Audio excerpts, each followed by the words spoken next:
सुनिए जी, सर्दियाँ शुरू हो गई है और इस बार तो सर्दी के साथ साथ बारिश भी हो रही है। घर की छत का तो आप जानते ही है ना, पानी आता है। हाँ प्रिया, इस बार ठंडी कुछ ज्यादा ही पड़ने वाली है क्योंकि गांव के चौपाल पर लोग बोल रहे थे कि इस बार सर्दी के साथ साथ भयंकर बारिश भी होने वाली है। अजी, ऐसा हुआ तो हमारा क्या होगा? छत के साथ साथ घर की खिड़कियाँ भी टूटी हुई है। ठंडी हवा सीधी अंदर आती है। आप कुछ कीजिए ना। हाँ, मैं कुछ करता हूँ। मालिक के पास जाकर देखता हूँ। वे अगर कुछ मदद करेंगे तो मैं घर की छत और खिड़कियां ठीक करवा दूंगा। ठीक है। अगली सुबह नितिन मालिक के घर की तरफ चल देता है। नितिन का मालिक, जो स्वभाव से बहुत ही कठोर और निर्दयी था, अलाव के पास खड़ा अपने नौकरों पर चिल्ला रहा था।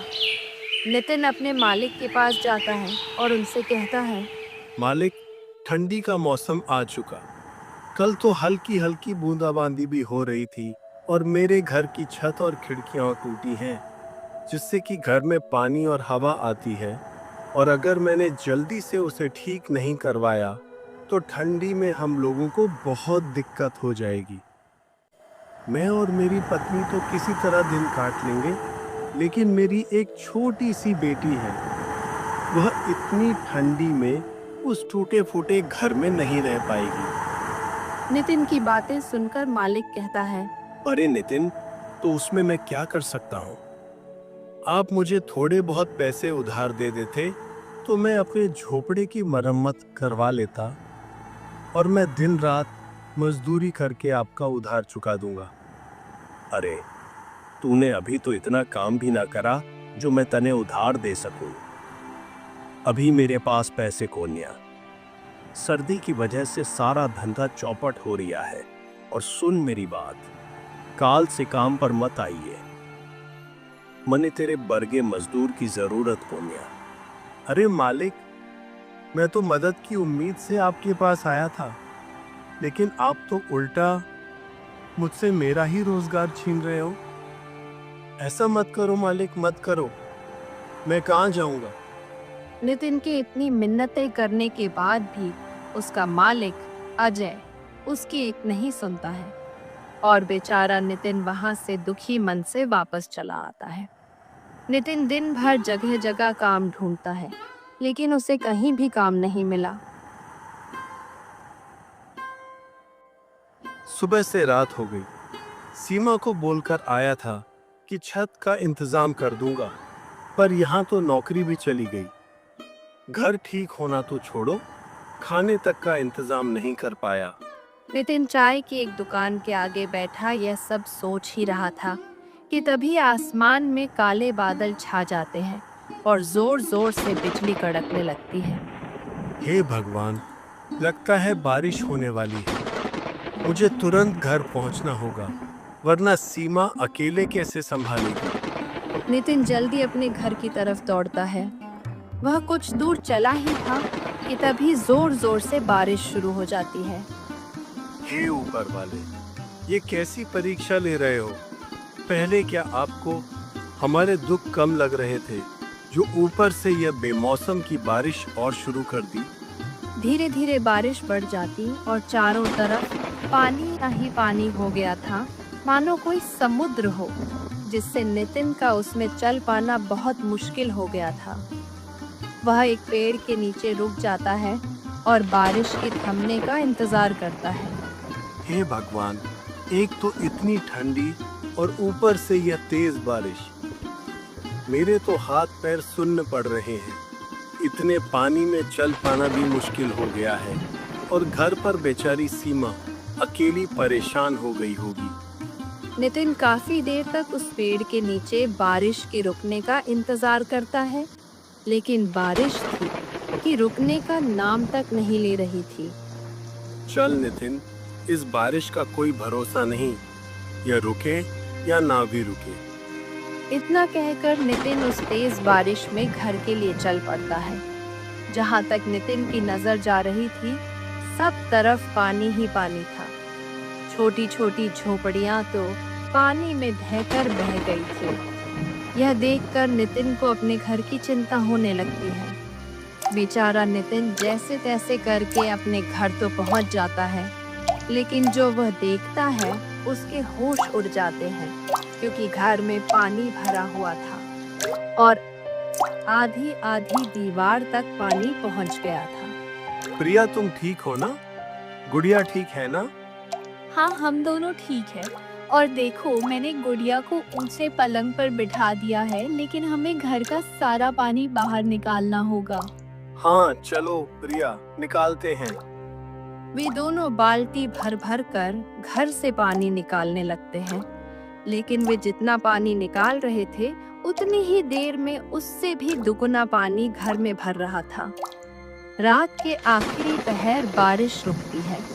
वे जैसे तैसे करके उस रात को बिताते हैं। अगली सुबह नितिन कुछ लकड़ियां और खाने पीने का इंतजाम करता है, क्योंकि रात वाली बारिश में उनके राशन का सारा सामान बह गया था। उन लकड़ियों से नितिन अलाव जलाता है तो उन्हें ठंड से थोड़ी बहुत राहत मिलती है। यह बारिश का सिलसिला यूं ही कुछ दिन तक जारी रहता है। रोज सीमा और नितिन को घर का पानी निकालना पड़ता। एक दिन वह सब घर के बाहर खड़े थे। अजी, ऐसे कब तक चलेगा? ये हर रोज बारिश का पानी भरने से घर पूरा खोखला हो गया है। अब कर भी क्या सकते हैं प्रिया? कोई और रास्ता भी तो नहीं है। वे दोनों आपस में बातें कर ही रहे थे कि तभी अचानक से जोर का तूफान आया और बारिश शुरू हो गई। देखते ही देखते नितिन का सारा घर बारिश में पूरी तरह ढह गया। ये भगवान, ये क्या हो गया? हमारी आखिरी उम्मीद भी खत्म हो गई। हमारा घर ही टूट गया। अजी, शुक्र मनाओ कि घर ही टूटा है। गुड़िया और हम दोनों बाहर ही हैं। अगर हम लोग अंदर होते तो सोचो क्या होता। हाँ प्रिया, तुम ठीक कह रही हो। भगवान का लाख लाख शुक्र है कि कुछ अनहोनी नहीं हुई। पर अब ऐसे में हम गुड़िया को लेकर कहाँ जाएंगे? इतनी ठंड और बारिश में भीगकर हम सब बीमार हो जाएंगे। अजी, अभी तो आज रात कहीं सर छुपाने की जगह मिल जाए वही काफी है। कल का कल देखेंगे। वह हमारे पड़ोसी है ना, मंगल भैया, आपके जिगरी दोस्त, उन्हीं के यहाँ चलते हैं। हाँ, तुम सही कह रही हो प्रिया। मंगल हमारी मदद जरूर करेगा। दोस्ती किस काम आएगी?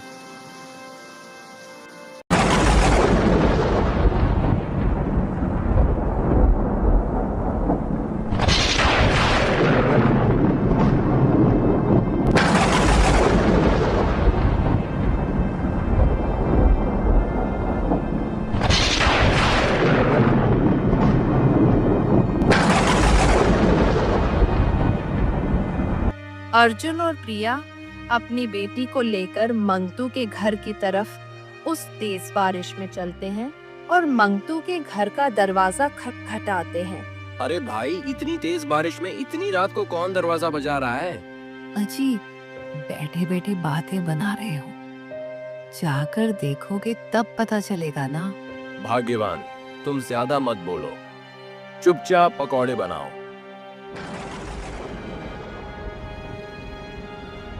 अरे अर्जुन, तू पूरे परिवार के साथ इस समय यहाँ, सब ठीक तो है ना? अरे कुछ ठीक नहीं है मंगतू भाई। तेज बरसात की वजह से हमारा घर ढह गया है। सड़क पर आ गए हैं हम लोग। बीवी बच्चों को लेकर कहाँ जाता, इसलिए यहाँ आ गया। आज की रात क्या हम तेरे घर में रुक सकते हैं? देख भाई अर्जुन, दोस्ती यारी अपनी जगह ठीक है।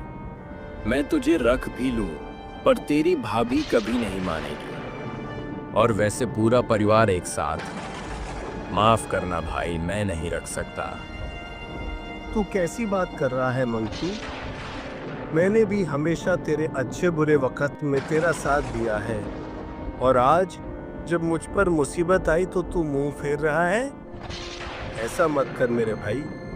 एक ही रात की तो बात है, मेरी बच्ची बीमार हो जाएगी। सब समझता हूँ अर्जुन, पर मैं नहीं रख सकता। अभी तुम कोई और जगह तलाश कर लो। अर्जुन कुछ और बोल पाता उससे पहले ही मंगतू ने उसके मुंह पर दरवाजा बंद कर दिया। ये लो जी, पकौड़े खाओ।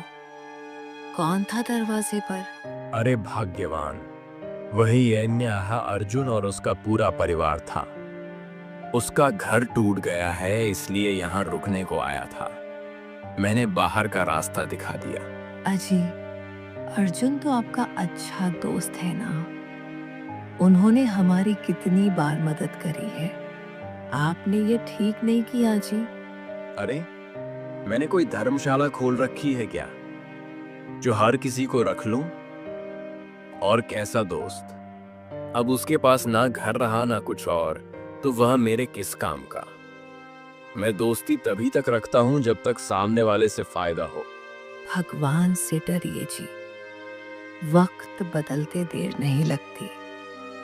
कहीं ऐसा ना हो ये आपके बड़े बोल आप पर ही भारी पड़ जाए। अरे भाग्यवान, ऐसा कुछ नहीं होता। ये लो, पकौड़े खाओ। उधर मंगतू बरसात के मजे ले रहा था, तो वहीं अर्जुन का परिवार तेज बारिश में बीच सड़क पर भीग रहा था। अजी, आप तो मेरा दोस्त कह के जान लुटाते थे ना, और उसने तो हमें एक रात घर में रुकने तक नहीं दिया। अरे भाग्यवान, वही तो बात है ना। बुरे वक्त में ही पता चलता है कि कौन अपना है कौन पराया। लेकिन मंगतू से मुझे यह उम्मीद नहीं थी। प्रिया मुन्नी का माथा छूकर देखती है तो वह चिल्ला पड़ी। अजी, मुन्नी को तो बहुत तेज बुखार हो गया है, ये ठंड से कांप रही है। अब हम क्या करें जी, आप कुछ कीजिए ना। मुखिया जी के घर चलकर देखते हैं। अब एक वही है जो हमारी मदद कर सकते हैं। वे तीनों जैसे तैसे मुखिया के घर पहुंचते हैं। हाँ भाई, अर्जुन वाह, बोल का हुआ। कैसे चला आया इतनी रात में, काहे कुंडी बजाव? मुखिया जी, वह बारिश से मेरा पूरा घर टूट गया। मैं बेघर हो गया हूँ, मेरी मदद करो। आज रात अपने घर में ठहरने दो। क्यों भाई, मैंने तुम लोगों का ठेका ले रखा है क्या?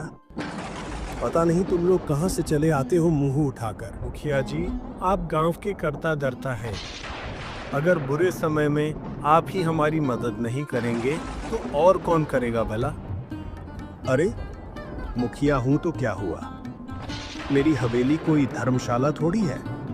अब तू यहाँ से चुपचाप जा रहा है या नौकरों से धक्के मार के निकलवाऊं? मुखिया ने उनकी एक भी नहीं सुनी और उन्हें धक्के मारकर हवेली से निकलवा दिया। रात भर वह कभी किसी रिश्तेदार का तो कभी दोस्त के घर का दरवाजा खटखटा रहे, पर किसी ने भी उनकी मदद नहीं की। थक हार कर वे बेचारे एक पेड़ के नीचे बैठ जाते हैं। आज दिखा दिया लोगों ने, कोई किसी का अपना नहीं होता। आप हिम्मत मत हारिए जी, ऊपर वाला सब देख रहा है, वह हमारी जरूर मदद करेगा। एक दिन हमारे भी जरूर दिन बदलेंगे, और जिन्होंने आज हमें आंखें दिखाई है ना, भगवान उनकी आंखें एक दिन जरूर झुकाएंगे। वे रात भर ऐसे ही बारिश में भीगते भीगते अपनी किस्मत को रोते रहे।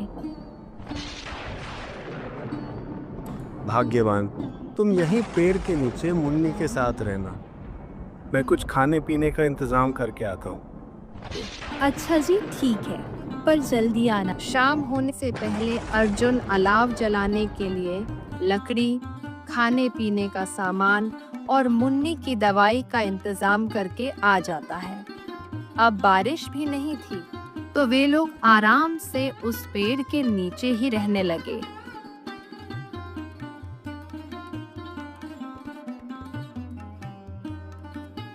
एक सुबह अर्जुन का दोस्त मंगतू वहां से गुजरता है। अरे भाई अर्जुन, तेरे इतने बुरे दिन आ गए जो इतनी ठंडी में ऐसे पेड़ के नीचे रहना पड़ रहा है। थू थू थू। मुझे देखकर बड़ा अफसोस हुआ। बस मंगतू भाई, वक्त वक्त की बात है। आज तुम्हारा समय है, तुम हम पर हंस लो। कभी ऊपर वाला हमारा भी समय लाएगा। सड़क पर आ गए हो, फिर भी इतना घमंड। ऐसा क्या हाथ लग गया तुम्हारे? चलो कोई ना, तुम ऐसे में ही खुश रहो।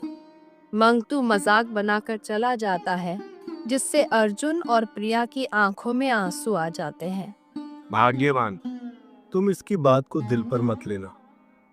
चलो ठीक है, तुम खुद का और मुन्नी का ख्याल रखना। मैं कोई काम देख कर आता हूँ। अर्जुन काम की तलाश में वहां से चल पड़ता है और वह गांव में बहुत जगह काम के बारे में पता करता है, लेकिन उसे कोई काम नहीं मिला। प्रिया और मुन्नी मेरा इंतजार कर रहे होंगे। मुझे जल्द ही वापस लौटना चाहिए। जैसे ही अर्जुन वापस लौट रहा था, तो वह देखता है कि गांव के चौपाल पर लोगों की भीड़ लगी है। अरे भाई, क्या बात है? आज यहाँ ये इतने लोग इकट्ठे क्यों हो रहे हैं? भाई, वह बीकानेर वाले अमीर सेठ माणकचंद है ना। वह गरीबों को ठंड में खाना और कंबल बांट रहे हैं। जाओ जाओ, तुम भी ले लो। यह सुनकर तो अर्जुन के शरीर में जैसे नई जान आ जाती है। वह झट से लाइन में खड़ा हो जाता है और सेठ मानकचंद से भोजन का पैकेट और कंबल लेकर वह फूला नहीं समाया। भगवान आपका भला करे सेठ जी। आपने गरीब की मदद करी। उस दिन अर्जुन की खुशी का ठिकाना नहीं था। वह कंबल ओढ़ता है तो उसे ठंड से राहत मिल जाती है। वह भगवान का धन्यवाद करते हुए तेज कदमों से अपने परिवार की तरफ चल पड़ता है। अजी, आ गए आप? और ये नया कंबल कहाँ से ले आए आज? अरे भाग्यवान, वह बीकानेर वाले अमीर सेठ माणकचंद है ना। वे गांव में जरूरतमंदों को कंबल और खाने का सामान बांट रहे थे, तो मैंने भी वहां से ले लिया। अर्जुन और प्रिया आपस में यह सब बातें कर ही रहे थे कि तभी उनके पास एक बूढ़ा आदमी आता है। अरे बेटा, मैं 2 दिन से भूखा हूँ। मैंने कुछ नहीं खाया है। कुछ खाने को मिलेगा? हाँ हाँ, क्यों नहीं बाबा, आओ बैठो। अर्जुन को जो सेठ से थोड़ा बहुत खाना मिला था, वह अपनी और अपने परिवार की परवाह किए बिना उस बूढ़े आदमी को दे देता है। बेटा, तुम्हारा बहुत बहुत शुक्रिया जो तुमने इस सर्दी में इस गरीब को खाना दिया, वरना आजकल ऐसा कोई नहीं करता। लेकिन बेटा, मुझे यह बताओ, तुम सभी इतनी ठंडी में यहाँ सड़क किनारे क्या कर रहे हो? अर्जुन उस बूढ़े आदमी को अपने साथ जो हुआ वह सारी बातें बताता है। अरे बेटा, तुम्हारे साथ तो बहुत बुरा हुआ। कुछ खाने को मिलेगा? हाँ हाँ, क्यों नहीं बाबा, आओ बैठो। अर्जुन को जो सेठ से थोड़ा बहुत खाना मिला था, वह अपनी और अपने परिवार की परवाह किए बिना उस बूढ़े आदमी को दे देता है। बेटा, तुम्हारा बहुत बहुत शुक्रिया जो तुमने इस सर्दी में इस गरीब को खाना दिया, वरना आजकल ऐसा कोई नहीं करता। लेकिन बेटा, मुझे यह बताओ, तुम सभी इतनी ठंडी में यहाँ सड़क किनारे क्या कर रहे हो? अर्जुन उस बूढ़े आदमी को अपने साथ जो हुआ वह सारी बातें बताता है। अरे बेटा, तुम्हारे साथ तो बहुत बुरा हुआ। माफ करना, मैंने तो तुम्हारा सारा खाना भी खा लिया। अब इतनी ठंडी में तुम लोग क्या खाओगे? अरे बाबा जी, कोई बात नहीं, मदद करना तो हमारा कर्तव्य है। अरे बेटा, मैंने आज तक तुम जैसा निस्वार्थी आदमी नहीं देखा। तुमने अपनी और अपने परिवार की परवाह किए बिना मुझे भोजन दिया। मेरे पास तुमको देने के लिए ज्यादा कुछ तो नहीं। इतना कहकर वह बूढ़ा आदमी अपनी झोली में से एक पोटली निकालकर अर्जुन को देते हुए कहता है,